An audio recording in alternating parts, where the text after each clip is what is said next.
Natural numbers जे आहेत तर ज्यांना आपण नैसर्गिक संख्या म्हणतो तर त्यांची सुरुवात ही 1 पासून होते आणि क्रमाक्रमानं 1 च्या फरकानं या संख्या वाढत जातील.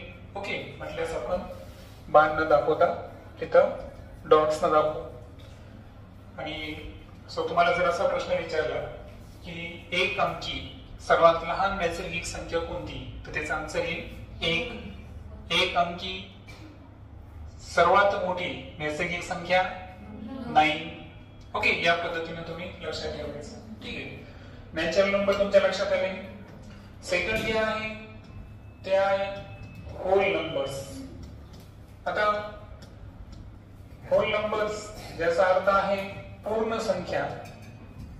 आणि पूर्ण संख्या आणि नैसर्गिक संख्या याच्यामध्ये जो मेजर डिफरन्स आहे तो फक्त शून्याचा आहे. कारण 0, 1, 2 आणि 3 पासून सुरुवात होऊन इन्फायनाइट नंबर पर्यंत है ना, असंख्य संख्येपर्यंत 1 च्या फरकानं सर्व संख्या या कोणत्या नंबर्स आहेत? होल नंबर्स म्हणजे पूर्ण संख्या. त्यानंतर तिसरा जो टाइप आहे आपल्याकडं तो आहे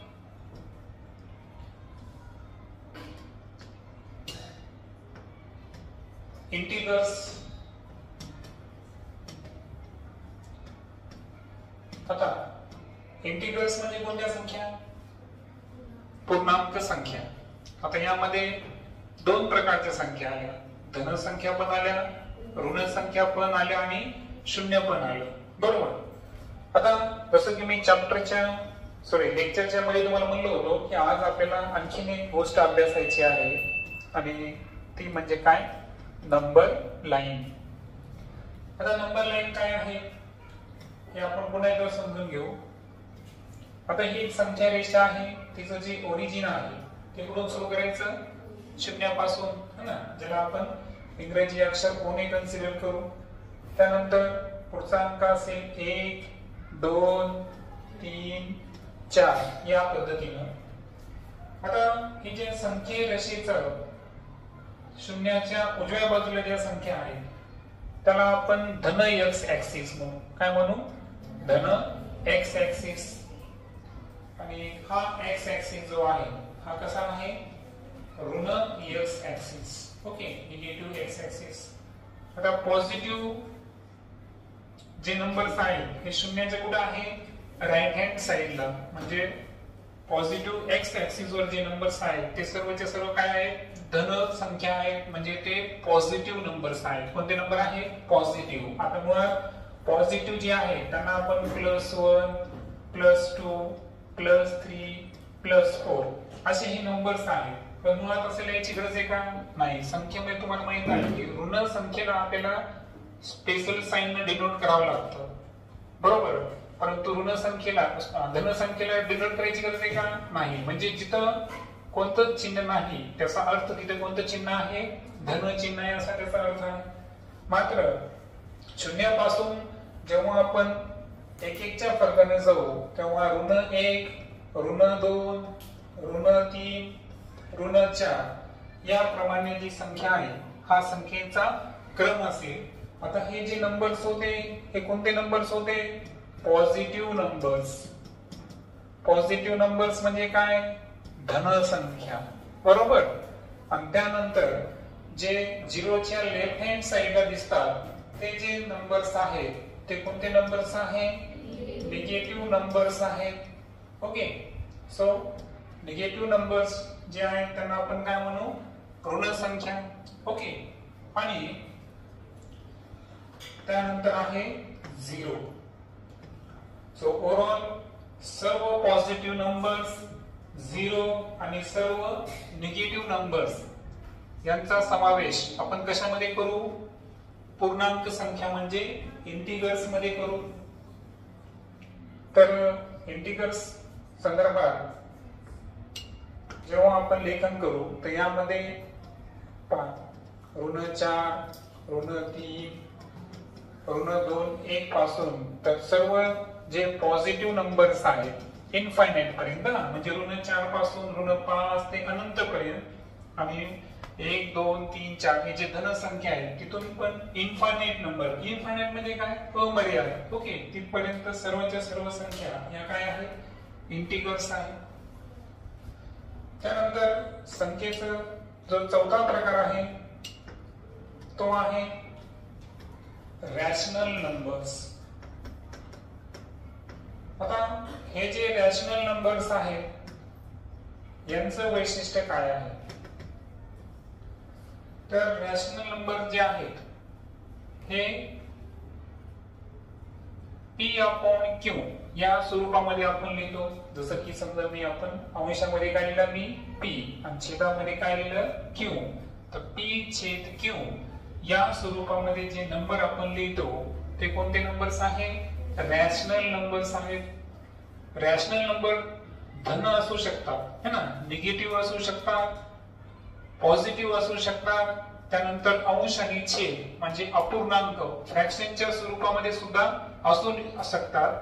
आणि जर स्क्वेअर रूट मध्ये आहे किंवा घनमूळ मध्ये आहे आणि त्यांचं जर वर्गमूळ किंवा घनमूळ निघत असेल तरी सुद्धा ते कोणते नंबर्स होतील, रॅशनल नंबर्स होतील. जसं की पहा, एक्झाम्पल जर पाहिलं आपण, फक्त असं नाही त्याचं उत्तर दशांशामध्ये असलं तरी चालतं. लक्षात घ्या, समजा आता मी 24/5 हा एक अपूर्णांक लिहिला.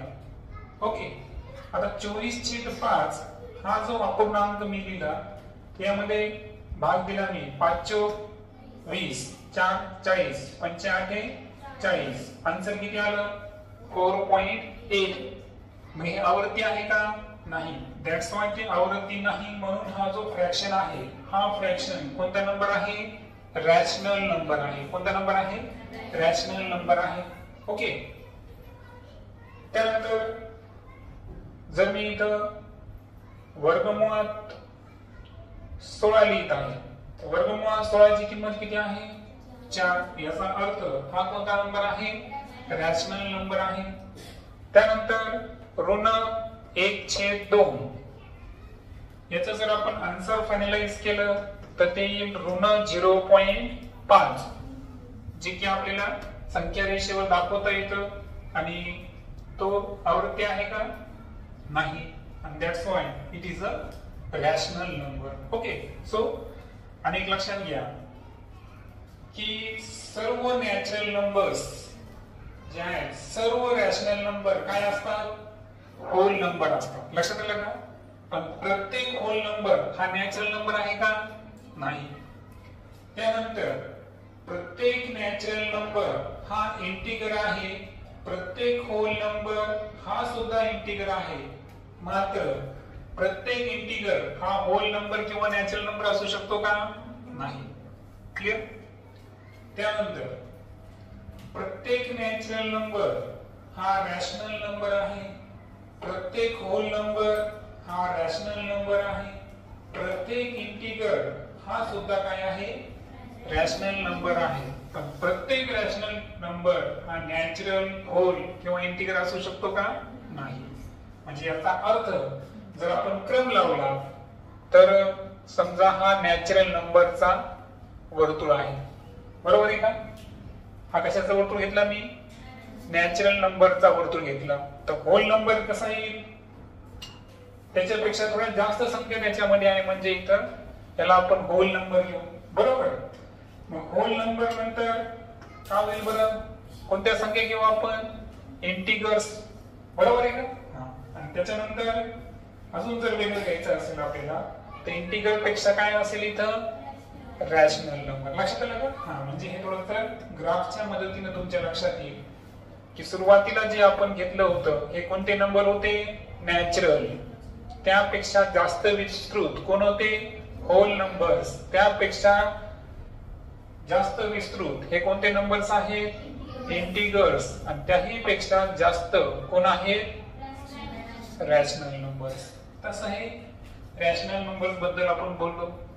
आता रॅशनल नंबर बद्दल बोलल्यानंतर आता आपण थोडंसं डिस्कस करू irrational numbers were. Okay, so पाचवा टाइप इरॅशनल नंबर्स.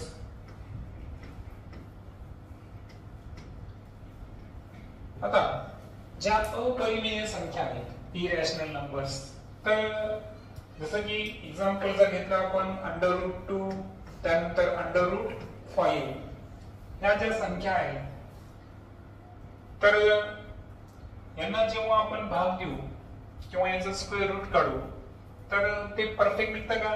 नाही, तेच परफेक्ट निघत नाही. त्यामध्ये आवृत्ती स्वरूप आपल्याला पाहायलाच मिळेल, आणि आवृत्ती स्वरूप ज्यामध्ये पाहावयास मिळेल तर ते नंबर कोणते नंबर्स आहेत? इरॅशनल नंबर्स, म्हणजे कोणत्या संख्या आहेत त्या? अपरिमेय संख्या आहेत. ओके, तर अशा पद्धतीनं हे नंबर्स आपण इंट्रोडक्शन्स पाहिलं. त्यानंतर पुढे आपल्याला पाहायचं आहे, त्यानंतर आपण नंबर लाईन पण डिस्कस केली. ओके, आता आपण डिस्कस करू थोडस की आपल्याला आता परिमेय संख्येची काय करायची आहे? तुलना करायची आहे. ओके, आता एक लक्षात घ्या की आपला एक रूल आहे की समजा ए, बी, सी आणि डी अशा 4 कोणत्या नंबर्स आहेत? हे समजा हे 4 संख्या आहेत आणि यांचं जर ए छेद बी आणि सी छेद डी या स्वरूपात जर असतील तर यांचा लहान मोठापणा ठरवताना आपल्याला काय करावं लागेल? काय करावं लागेल? ए मल्टिप्लाय बाय डी आणि डी मल्टिप्लाय बाय सी या दोघांचा आपण काय करणार? कंपॅरिझन करणार, तुलना करणार, आणि त्यामध्ये आपण 3 चिन्हाचा वापर करणार. बरोबर ना? Is less than, is greater than, is equal to. बरोबर? ज्यापेक्षा लहान, ज्यापेक्षा मोठं आणि बरोबर, इक्वल. ओके, असे हे 3 चिन्ह आहेत. आता त्या संदर्भात एक एक्झाम्पल पाहू आपण. एक्झाम्पल समजा आपल्याला त्याच्यात पण तुम्हाला आता हे सांगायची गरज नाही की ऋण संख्या जी आहे, जी जितकी लहान असते ती ऍक्च्युअल तितकी काय असते? ती मोठी असते. प्रत्येक धनसंख्या ही ऋण संख्यापेक्षा कशी आहे? मोठी. 0 हा प्रत्येक ऋण संख्येपेक्षा कसा आहे? मोठा. ते संख्या रेषेवर. संख्या रेषा काय सांगते आपल्याला? संख्या रेषा कशासाठी असते? जसं जसं आपण पुढे जाऊ तस तसा नंबर कसा होत चालला? मोठा. आणि जसं आपण डावीकडे जाऊ तस तशी संख्येची व्हॅल्यू काय होत चालली? कमी. म्हणजे ऋण 1 पेक्षा लहान कोण आहे? ऋण 2. ऋण 2 पेक्षा लहान ऋण 3. या पद्धतीनं आता संख्या घेऊ आपण. ऋण 4/5 आणि ऋण 7/8.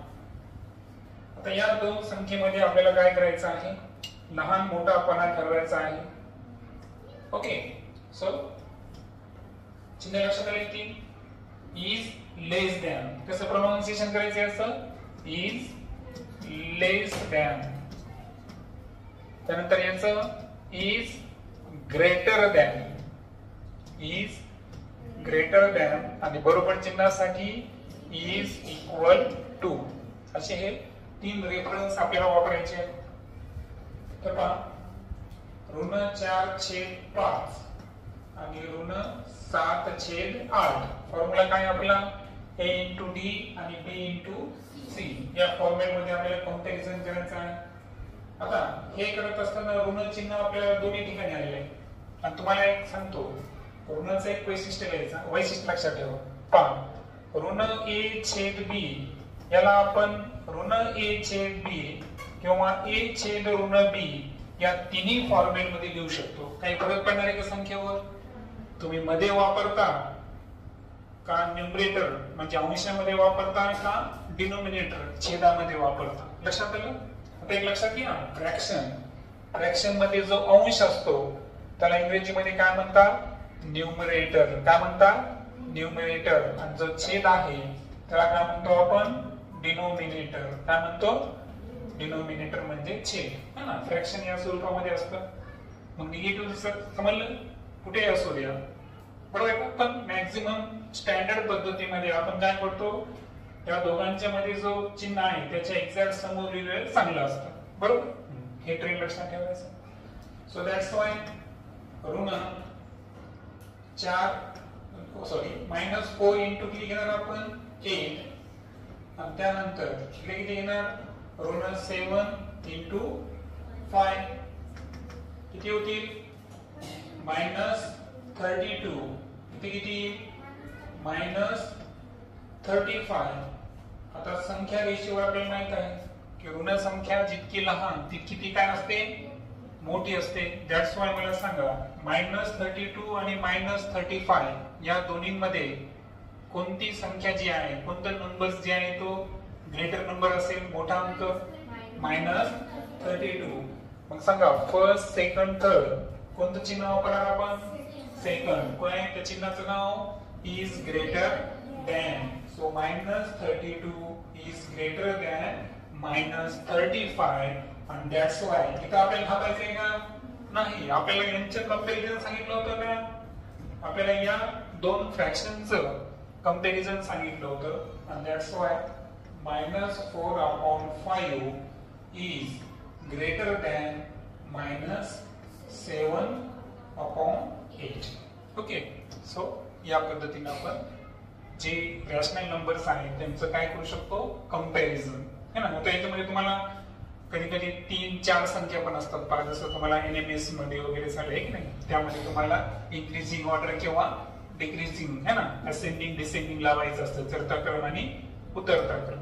ओके. असेंडिंग म्हणजे काय चढता क्रम आणि डिसेंडिंग म्हणजे काय उतरता क्रम. तर ते तुम्हाला माहित आहे फक्त आपल्याला जे इंग्लिश वर्ड्स आहे त्याची थोडस हॅबिट लावून घ्यायची आहे ना. दॅट्स वाय आपण थोडस मॅथ जे आहे ते रिव्हिजन मध्ये आपण थोडस इंग्लिश मध्ये घेत आहोत. ओके.